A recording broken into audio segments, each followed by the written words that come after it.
अस्सलाम वालेकुम, नमस्ते, सत श्री अकाल, हेलो एवरीवन। स्वागत है आपका हमारे YouTube चैनल पर। स्टोरी नंबर 1, पिच्छल पैरी। आज से कुछ साल पहले की बात है। साद नाम का एक लड़का हुआ करता था। कहते हैं कि उस पर किसी बुरी आत्मा का साया हो गया था जिसने उस लड़के की जान ले ली। आखिर साद पर वो असरात आए कहां से और ऐसा क्या हुआ कि साद की जान चली गई। मेरा नाम अहमद है। मैं साद का वालिद हूं। मेरे घर के पीछे एक बहुत पुराना कब्रिस्तान है जो अंग्रेजों के ज़माने में बनाया गया था, जिसमें आज भी अंग्रेजों की कब्रें मौजूद हैं। मेरे घर के कमरों की खिड़कियां उसी कब्रिस्तान की तरफ खुलती हैं और मेरे घर की छत से भी ये भयानक मंजर, ये भयानक कब्रिस्तान साफ नज़र आता था। साद के कमरे से भी कब्रिस्तान की तरफ से चलने वाली हवा का गुजर था। रात लगभग 2:30 बजे साद हमेशा की तरह पढ़ाई कर रहा था। खिड़की से बाहर झांक कर देखे तो दूर दूर तक किसी का नामो निशान तक नजर नहीं आ रहा था। कब्रिस्तान में एक अजीब सी खामोशी छाई थी। परिंदे बेचैनी में इधर उधर उड़ रहे थे। अचानक कुत्ते भौंकने शुरू हो गए, जैसे उन्होंने किसी अनदेखी चीज को देख लिया हो। साद इन आवाजों से परेशान होकर खिड़की बंद करने के लिए जाने लगा, लेकिन उसे बिल्कुल भी अंदाजा नहीं था कि अब जो मंजर वो देखने वाला है वो उसकी जिंदगी बदल कर रख देगा। साद खिड़की के पास पहुंचा तो उसने देखा कि एक औरत ने मैली कुचैली चादर पहन रखी है और कुत्तों ने उसे घेरा हुआ है और वो औरत कब्रिस्तान की तरफ जा रही है। साद को क्यूरोसिटी हुई और वो इसी क्यूरोसिटी की वजह से अपने घर से बाहर निकला और उस औरत के पीछे गया। इतनी देर में वो औरत कब्रिस्तान के अंदर तक जा चुकी थी। साद ने सोचा कि रात के इस वक्त कब्रिस्तान में जाना ठीक नहीं, लेकिन उसका दिल कुछ और ही कह रहा था। बस फिर वही हुआ जिसका डर था। साद उस औरत के पीछे पीछे कब्र तक पहुंच गया, कब्रिस्तान तक पहुंच गया। अब वो उस औरत के सामने था। साद ने उस औरत से पूछा कि वो कौन है और इतनी रात को यहां क्या कर रही है। तभी उसको इंसानी हड्डियां चटकने की आवाज आई। उस औरत ने बिना मुड़े अपनी पूरी गर्दन पीछे घुमा ली। उसका भयानक चेहरा साद की तरफ था और बाकी का पूरा जिस्म दूसरी तरफ। साद ये सब देखकर अपने होश खो बैठा और पागलों की तरह वहां से भागा। भागते भागते जब वो कब्रिस्तान के दरवाजे पर पहुंचा तो उसका पैर एक पत्थर से टकरा गया और वो जमीन पर गिर गया। सर पर चोट लगने की वजह से वो वहीं बेहोश हो गया। सुबह हुई तो मैंने अपने बेटे को कब्रिस्तान में बेहोश पाया। मैं उसे उठाकर जल्दी से घर ले आया और उसने हमें रात को होने वाली घटना के बारे में बताया। बस उसी दिन से उसकी तबीयत खराब रहने लगी और उसे अजीब अजीब से दौरे पड़ने लगे। उसकी रातों की नींदें हराम हो गईं। वो कहता था कि उसे कमरे की छत से खून टपकता हुआ नजर आता है और वो औरत उसके ख्वाब में आती है और जिसकी वजह से वो डर के मारे सो नहीं पाता। इसी तरह दिन गुजरते गए और फिर एक दिन साद अपने कमरे से निकल कर आया। उसके कपड़े मैले हो रहे थे और हाथों पर नाखूनों के खुरचने के निशान थे। मैं साद की तरफ बढ़ने लगा कि अचानक इंसानी हड्डियां चटकने की आवाज आई और साद ने उसी औरत की तरह अपनी गर्दन घुमा ली, बिल्कुल पीछे। अब उसकी गर्दन मेरी तरफ थी और उसका जिस्म आगे की तरफ था और देखते ही देखते साद की लाश जमीन पर गिरी हुई थी। स्टोरी नंबर 2, पार्क का भूत। मेरे घर के पास एक बहुत पुराना पार्क है जिसके बारे में यह माना जाता है कि यहाँ जिन्नात का एक खानदान अपने बच्चों समेत आबाद है। इसके बावजूद भी लोग वहां शाम के वक्त अपने बच्चों को घुमाने ले जाया करते थे। इस पार्क में बच्चों के लिए झूले भी लगे होते थे और ये झूले ही उस मासूम सी बच्ची पर भूत चढ़ने की वजह बने। रिदा एक बहुत प्यारी छोटी सी बच्ची थी। शाम के वक्त उसके मम्मी पापा उसे पार्क में झूला झुलाने ले जाया करते थे। इस पार्क में एक बरसों पुराना पेड़ था जो कि इस पार्क के बिल्कुल सेंटर में था। ये पेड़ इतना बड़ा था कि इसका साया आधे पार्क को ढक देता था। लोग ज्यादातर इस पेड़ से दूर ही रहा करते थे क्योंकि उनका मानना था कि जिन्नात का जो खानदान यहाँ आबाद है वो इसी पेड़ में रहता है। रिदा के पेरेंट इस इलाके में अभी कुछ दिन पहले ही शिफ्ट हुए थे, इसलिए उन्हें ये सब बातें मालूम नहीं थीं। इस पेड़ पर एक झूला भी लटका हुआ था जो हमेशा खाली रहता था और कोई भी इसके आसपास नहीं भटकता था क्योंकि लोगों का कहना था कि रात के 2 बजे के बाद ये झूला अपने आप झूलने लगता है और बच्चों के खेलने की आवाजें भी आती हैं। कुछ लोगों ने यहाँ पर जाहिरी तौर पर बच्चों को खेलते हुए भी देखा था। एक बार रिदा अपने पेरेंट्स से पार्क में जाने की जिद करने लगी।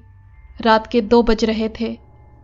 उसके पेरेंट्स ने उसे समझाने की कोशिश की, लेकिन रिदा भी छोटी बच्ची थी, इसलिए उसकी जिद के आगे उसके पेरेंट उसे पार्क में ले गए।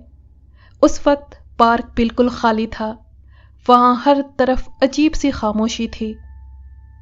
उस बच्ची के पेरेंट उसे उसी पेड़ वाले झूले की तरफ ले गए और उसे झूले पर बिठा दिया। ये लोग खुद भी थोड़ी ही दूर एक बेंच पर जाकर बैठ गए और आपस में बातें करने लगे।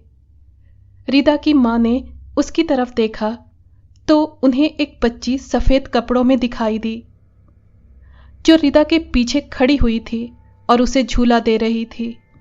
रिदा भी उससे हंस हंस कर बातें कर रही थी। उसकी मां को फिक्र हुई तो वो उठकर झूले की तरफ बढ़ने लगी।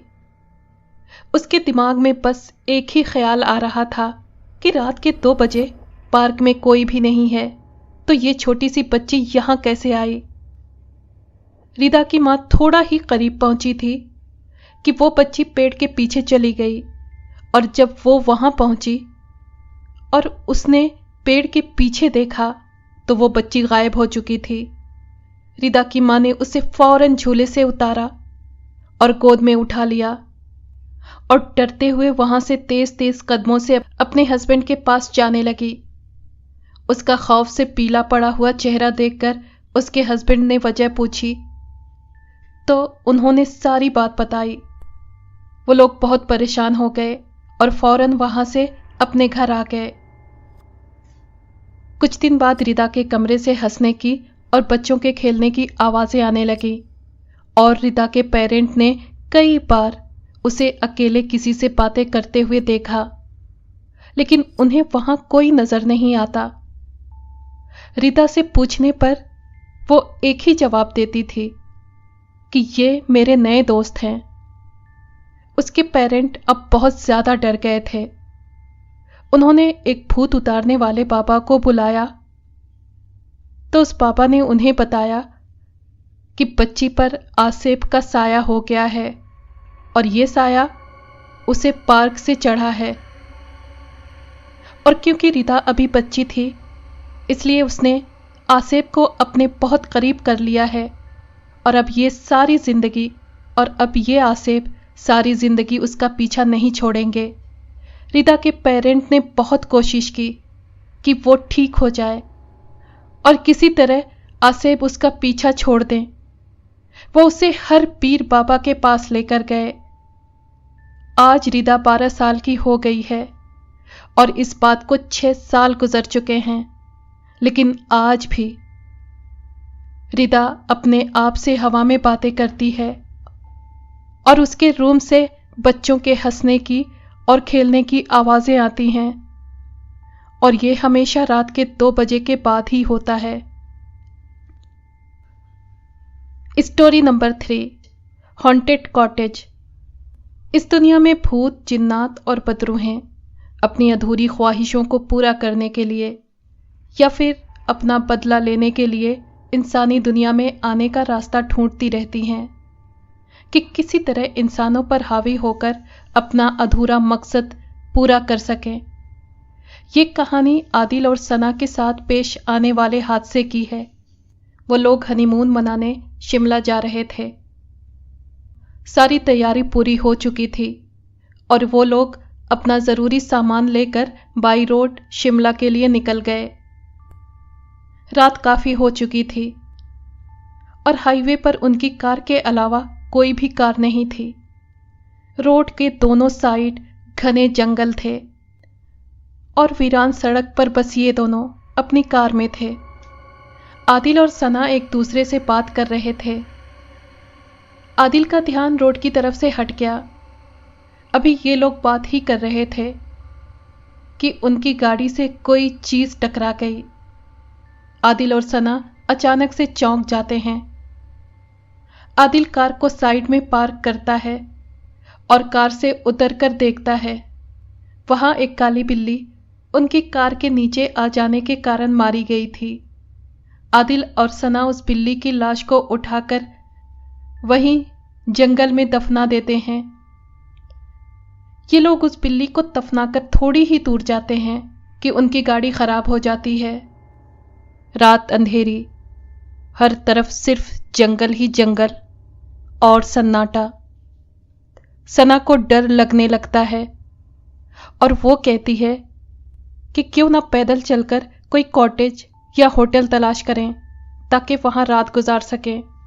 थोड़ा आगे जाकर आदिल को एक पुराना और टूटा फूटा गेस्ट हाउस नजर आता है जो कि उनके लिए वाकई किसी नेमत से कम नहीं होता। ये दोनों अपनी गाड़ी वहीं छोड़कर गेस्ट हाउस में चले जाते हैं। वहां सिर्फ एक बूढ़ी औरत होती है। आदिल उससे कमरे की चाबियां लेता है और वो औरत चुपचाप उन्हें चाबियां दे देती है। सना की नज़र एक बिल्ली पर पड़ती है तो वो डर के मारे जोर से चिल्लाती है। आदिल भागकर उसके पास आता है। सना उससे बताती है कि उसने अभी यहां पर वही बिल्ली देखी है जो उनकी गाड़ी के नीचे आकर मारी गई थी। आदिल उससे कहता है कि तुम शायद थकी हुई हो, चलो कमरे में चलकर नहा धोकर फ्रेश हो जाओ। सना भी अपना वहम समझकर इस बात को इग्नोर कर देती है और वो दोनों अपने कमरे में चले जाते हैं। सना नहा धोकर बाथरूम के शीशे में अपने बाल बना रही होती है कि उसे दोबारा फिर वही काली बिल्ली और उस बूढ़ी औरत का चेहरा नजर आता है और डर के मारे वो चीख मारती है। आदिल बाहर से बाथरूम का दरवाजा पीट रहा होता है लेकिन सना बाथरूम में बेहोश हो चुकी थी। वो भागता हुआ रिसेप्शन पर मास्टर की लेने जाता है तो देखता है कि वहां कोई भी नहीं है और दीवार पर किसी के खून से मौत लिखा हुआ होता है और एक काली बिल्ली की लाश पड़ी होती है।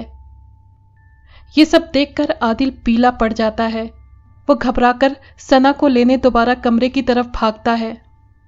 जैसे ही आदिल दरवाजा खोलकर कमरे में दाखिल होता है तो देखता है कि सना को एक चुड़ैल ने गला पकड़कर हवा में उठाया हुआ है और सना बेहोश है। आदिल रो रो कर कहता है कि मेरी सना को जाने दो, हमने तुम्हारा क्या बिगाड़ा है। तब वो चुड़ैल बताती है कि जो बिल्ली उनकी कार के नीचे आकर मारी गई थी वो उस चुड़ैल की बेटी थी और वो अपनी बेटी के मौत का बदला लेने के लिए आई है और अब वो उन दोनों को जान से मारकर अपना बदला पूरा करेगी। आदिल के लाख मिन्नतें करने के बावजूद भी वो चुड़ैल अपने नाखून से सना का गला चीर देती है और उसकी गर्दन जिस्म से अलग कर देती है। आदिल भी सना की मौत के बाद वहीं खुदकुशी कर लेता है। अब सवाल ये है कि उनकी मौत उस होटल में हुई थी लेकिन उनकी लाशें कब्रिस्तान में कैसे मिली और क्या ये बदरूहें, ये आत्माएं जानवरों का रूप धार सकती हैं। अगर आपको ये कहानी पसंद आई है तो प्लीज़ लाइक और शेयर करें और कमेंट बॉक्स में अपनी राय का इजहार कीजिए। अगर आपने हमारे चैनल को अभी तक सब्सक्राइब नहीं किया है तो प्लीज़ सब्सक्राइब कर लें और बेल आइकन को प्रेस कर दें ताकि आने वाली हर कहानी का नोटिफिकेशन आपको मिल सके। शुक्रिया।